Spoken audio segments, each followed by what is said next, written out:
अस्सलाम वालेकुम जी। आज हम नेक्स्ट चैप्टर स्टार्ट करेंगे, हीट एंड थर्मोडायनामिक्स। देखिए, इसमें सबसे पहले तो हीट का पता होना चाहिए क्या होता है। देखिए, हीट जो है एनर्जी की एक टाइप है जो एक फिजिकल सिस्टम से दूसरे फिजिकल सिस्टम में ट्रांसफ़र होती है due to temperature difference and thermal contact. अब ये टेम्परेचर डिफरेंस थर्मल कॉन्टैक्ट क्या है? देखिए, अगर आप ओपनली चाय बना के रख देते हैं तो डेफिनेटली आप इन्वायरमेंट को जो है ना वो कांटेक्ट करने दे रहे हैं उस चाय के साथ। तो इन्वायरमेंट का टेम्परेचर कम है आपके रूम का, तो चाय का कप का जो है वो हाई टेम्परेचर पे है, तो हीट फ्लो करने लग जाती है कप से इन्वायरमेंट के अंदर। और दोनों जब सेम टेम्परेचर पे आ जाते हैं हीट फ्लो रुक जाता है, जिसे थर्मल इक्विलिब्रियम कहते हैं। तो जब तक टेम्परेचर डिफरेंस रहता है तब तक हीट फ्लो करती है। और अगर इसी तरह अगर आप ठंडी कोल्ड ड्रिंक रख देते हैं तो डेफिनेटली वो गर्म होना शुरू हो जाती है, क्योंकि इन्वायरमेंट का टेम्परेचर फिर वही ज़्यादा है और जो कोल्ड ड्रिंक उसका कम है। वहाँ भी अब टेम्परेचर डिफरेंस है, तो हीट अब इन्वायरमेंट से वो कोल्ड ड्रिंक के अंदर आना शुरू होती है, उसका टेम्परेचर राइज़ करना शुरू कर देता है। और जिस वजह से जो है वो उसका टेम्परेचर इन्वायरमेंट के बराबर आ जाता है, तो ये चीज़ जो है वो थर्मल इक्विलिब्रियम पे आके ख़त्म होती है। तो हीट की अगर बात करें, स्टार्ट में जब यूनिवर्स स्टार्ट हुई थी तब उसका एवरेज जो टेम्परेचर था वो बहुत ज़्यादा था, 1023 केल्विन था ऑलमोस्ट। और जब विद द टाइम एक्सपेंशन होती गई और अब भी हो रही है, यूनिवर्स एक्सपैंड होती रही, तो फिर ये टेम्परेचर जो है ना फॉल करता गया। तो एवरेज टेम्परेचर अब बहुत कम हो गया, जो कि 3 केल्विन है सिर्फ।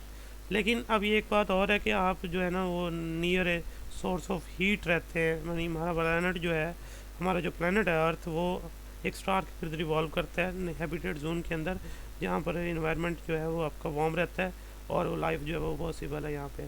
तो इस ब्रांच के अंदर जो है ना वो थर्मोडायनेमिक्स के अंदर हम एनर्जी का जो रिलेशन है मैटर के साथ, specially in the form of heat कह लें, जैसे मैंने भी आपको एग्जांपल दी, हीट जो है ना अदर फॉर्म में कन्वर्ट करते हैं या अदर फॉर्म्स को हीट में कन्वर्ट करते हैं, जैसा कि पेट्रोल इंजन और डीजल इंजन है वो हमारे लिए वर्क करते हैं।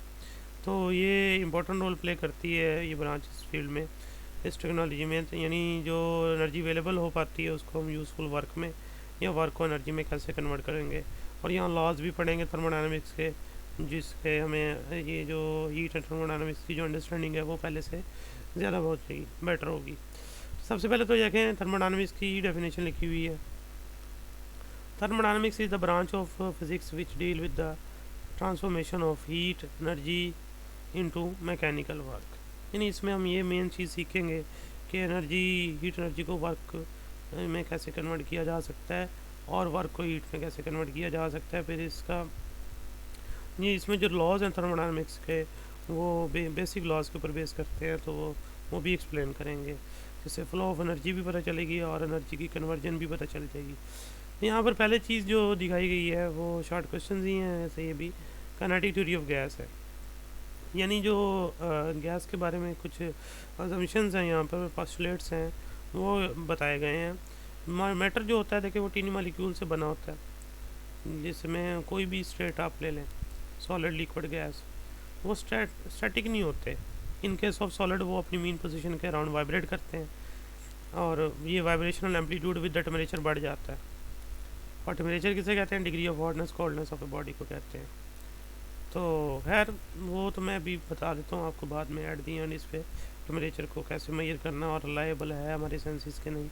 तो खैर मॉलिक्यूल जो हैं वो मूव करते हैं डिफरेंट डायरेक्शन के अंदर इन केस ऑफ लिक्विड, और गैसेस के अंदर भी ऐसे ही है। लेकिन गैसेस के अंदर ये है कि जो उनके दरमियान गैप है वो उनके साइज से कहीं ज़्यादा है, इसलिए उनको कंप्रेस करके किसी कंटेनर के अंदर फिल किया जा सकता है।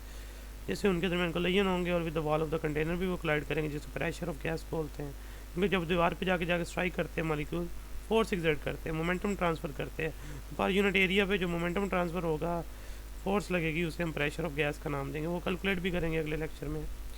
तो फिलहाल जो पॉस्टुलेट्स हैं गैसेस के बारे में वो देखिए। A finite volume of gas consist of very large number of molecule, यानी एक थोड़े से वॉल्यूम के अंदर जो गैसेस के मॉलिक्यूल्स होंगे वो बहुत ज़्यादा होंगे, क्योंकि उनके दरमियान गैप बहुत ज़्यादा होता है, तो वो कम करके आप उसको छोटी जगह पे फिल कर सकते हैं। Size of the molecule is much smaller than the separation between the molecule, तो मॉलिक्यूल्स का साइज है वो उनकी बीच सेपरेशन से कहीं छोटा है। तीसरा पॉइंट है gas molecules are in random motion and may change their direction of motion after every collision. Gas molecules randomly move करते हैं, रैंडम मोशन करते हैं, हर कोलिजन के बाद अपनी डायरेक्शन चेंज करते हैं। Collision between gas molecules themselves and with the wall of the container are assumed to be perfectly elastic. जो मालिक्यूल्स के दरमियान कोलिजन होता है या फिर molecules wall of the container के साथ कोलाइड करते हैं, तो ये दोनों कोलिजन ही इलास्टिक कोलिजन कंसिडर किए जाते हैं। और लास्ट बात है, molecules do not exert force on each other accept during collision. इनके दरमियान इंटरमॉलिक्यूलर फोर्सेस वीक है, इसलिए वो एक दूसरे के ऊपर फोर्स नहीं लगाते, लेकिन जब कोलिजन करते हैं तब वो एक दूसरे के ऊपर फोर्स एक्सर्ट करते हैं, इसके अलावा नहीं करते। तो मैं बात कर रहा था टेम्परेचर की। तो टेम्परेचर मेजर करने के लिए जो है ना, हम अपने सेंसेस के ऊपर रिलाई नहीं कर सकते।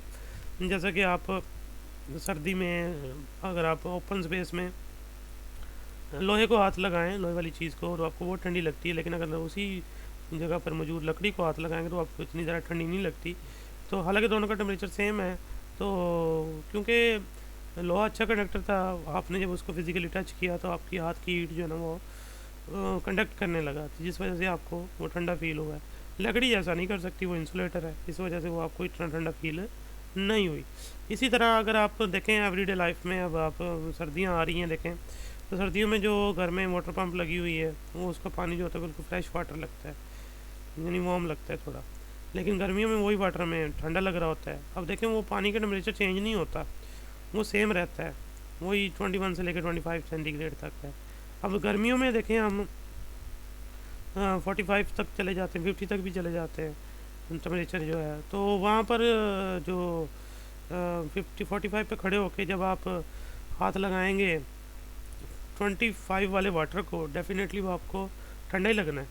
और जब आप 5 सेंटीग्रेड पे आ जाएं सर्दियों में या 10 सेंटीग्रेड पे, तो 5 सेंटीग्रेड पे खड़े होकर आप 25 वाले पानी को हाथ लगाएंगे तो वो आपको वार्म ही लगेगा। तो इसलिए सेंसेस हमारे रिलायबल नहीं है, जिससे हम टेम्परेचर को मेजर नहीं कर सकते, इसलिए थर्मोमीटर बनाया गया जिससे टेम्परेचर मेजर किया जाता है। तो खैर ये तो थोड़ी हिस्ट्री थी और ये कुछ पॉइंट्स हैं, ये शॉर्ट क्वेश्चन में याद रखने। बाकी इंशाल्लाह पहला टॉपिक फिर शुरू करेंगे, प्रेशर ऑफ गैस। ये लेंथी है इसलिए ये साथ नहीं मिलाया मैंने इसके, वो बात कल डिस्कस करेंगे हम। अल्लाह।